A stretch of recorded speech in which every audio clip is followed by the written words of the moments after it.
මේ දවස්වල ශීරපතයත් එක්ක බොහොම ලස්සන නිහාරිකා දෙකක්ම අපිට බලා ගන්න පුළුවන්. මේ නිහාරිකා දෙක තුලම සිද්ධ වෙන්නේ තාරකා නිර්මාණය වෙන එක. ඒ වගේම ඒවා අපිට පියවැසට පේන්න තරමක් දීප්තිමත් නිහාරිකා දෙකක්. ඉතින් මං දැන් මෙන්න මේ කැමරාවෙන් ඕක කැප්චර් කරන ගමන් ඉන්නේ. ඉස්සෙල්ලා අපි කැප්චර් කරලා බලමු ඔය දෙක කොහොමද පේන්නේ කියලා. ඊට පස්සේ ඒ දෙක ගැන විස්තර කතා කරමු.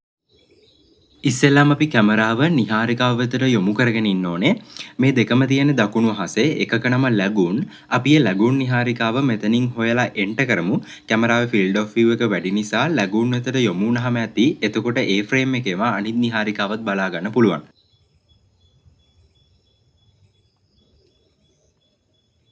මෙන්න ලැගුන් තියෙනවා.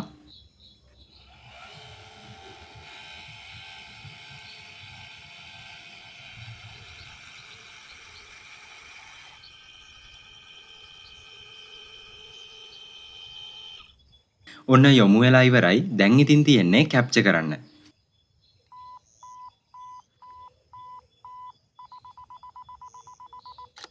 ඉතින් මේ තියෙන්නේ දැන් ඒ කැප්චර් වුණ සිංගල් ලොං එක්ස්පෝෂර් ෂොට් එක.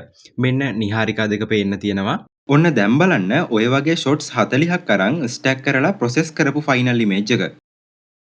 දැන් කලින්ට වඩා ගොඩක් පැහැදිලිව නිහාරිකා දෙක පේනවා. ඔයාලට අවශ්‍ය නම් මේකේ ඔරිජිනල් ෆොටෝ එක ඩවුන්ලෝඩ් කරගන්න පුළුවන්. මම ඒක Google Drive එකට අප්ලෝඩ් කරලා තියෙනවා. මම ලින්ක් එක කමෙන්ට් සෙක්ෂන් එකේ දාන්නම්. ඉතින් මේ ෆොටෝ එකේ තියෙන දේවල් ගැන විස්තර කතා කරොත් මේ පහලින් ලොකුවට තියෙන්නේ ලැගුන් නිහාරිකාව. ඒ වගේම මේ උඩින් පොඩියට තියෙන්නේ ට්‍රිෆිඩ් නිහාරිකාව. ලැගුන් නිහාරිකාව කියන්නේ පෘථිවියට ආලෝක වර්ෂ 5200ක් විතර දුරින් තියෙන විමෝචන නිහාරිකාවක්. මේක ආලෝක වර්ෂ 55 වැඩි කිරීම 20 වගේ ප්‍රදේශයක පැතිරිලා තියෙනවා. මේ තුළ බහුතර ප්‍රමාණයක් අඩංගු වෙන්නේ අයනීකරණය වුණ හයිඩ්‍රජන්. ඒ වගේම සුළු වශයෙන් හීලියම්, නයිට්‍රජන් සහ ඔක්සිජන් වගේ වායුත් අඩංගු වෙනවා. ඊට අමතරව කාබන්, සිලිකන්, යකඩ වගේ මූලද්‍රව්‍ය වලින් හැදුණු අභ්‍යවකාශ දූවිලි විශාල ප්‍රමාණයකුත් අඩංගු වෙනවා. මේ සියල්ල අඩංගු සමස්ත වලාවේ ස්කන්ධය අපේ සූර්යාගේ ස්කන්ධය වගේ 10000ක් පමණ වෙනවා. ඊළඟට ඔයාලට පේනවද මේ නිහාරිකාවේ මේ හරියේ එක ළඟ තියෙන තරු ටික? ඒ ලැගුන් නිහාරිකාව ඇතුලේ තියෙන තරු පොකුරක්. NGC 65 30 කියලායි මේ තරු පොකුර නම් කරලා තියෙන්නේ. මේ තරු පොකුරේ තියෙන තරු වලින් නිකුත් වෙන ප්‍රබල පාරජම්බුල විකිරණ නිසා නිහාරිකාවේ අඩංගු හයිඩ්‍රජන් අයනීකරණයට ලක් වෙනවා. ඒ හයිඩ්‍රජන් වායු අයනීකරණය වුණාම තමයි නිහාරිකාව රතු පැහැයෙන් ආලෝකමත් වෙන්නේ. ඒ වගේම හොඳින් බැලුවොත් ඔයාලට පෙනෙයි නිහාරිකාව පුරා තැනින් තැන විසිරීලා තියෙන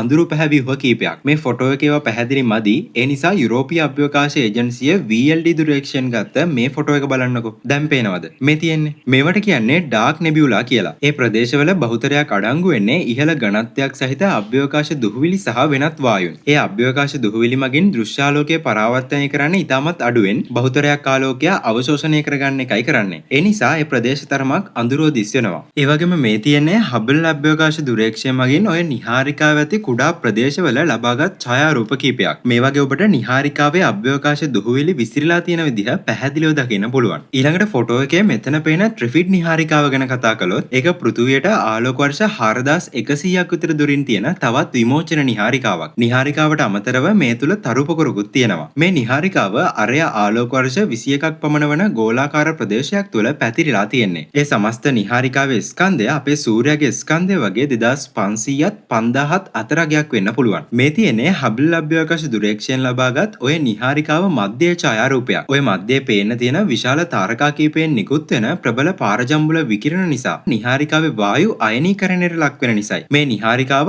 ආලෝකමත් වෙන්නේ. ඒ තාරකාවල ප්‍රබල විකිරණ නිසා මේ අවට ඇති වායු සහ දුහුවිලි ඇතැම් ස්ථානවලින් ඉවතට විසිවෙමින් තියෙන්නේ. මේ තියෙන්නේ ඒ විදිහට ඉවතට විසිවන පදාර්ථ ධාරා දෙකක්. මේවා ආලෝක වර්ෂ 0.75ක පමණ දිගකින් යුක්ත වෙනවා. ඒවා තවමත් ඉවතට විසිරෙමින් තියෙන්නේ. මේ තියෙන්නේ හබල් අභ්‍යවකාශ දුරේක්ෂය 1997 දී සහ 2026 දී ගත්තු ඒ ප්‍රදේශයේ ඡායාරූප දෙකක එකතුවක්. ඔයාලට මේකෙන් බලා ගන්න පුළුවන් ඒ වසර 29ක කාලය තුල මේ පදාර්ථ ධාරා ඉවතට විසි වුණ ආකාරය.